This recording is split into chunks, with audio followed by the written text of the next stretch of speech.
สบายดีหรือเปล่า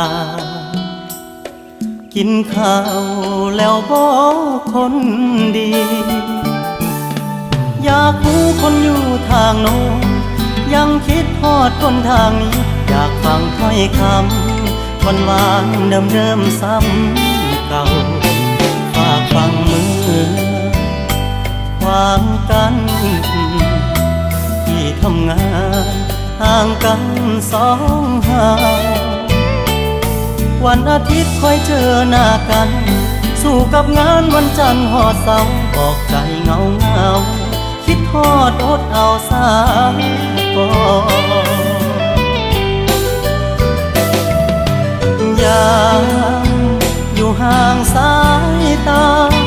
ลมหนาวผ่านมาห่มผ้าหนายามนอน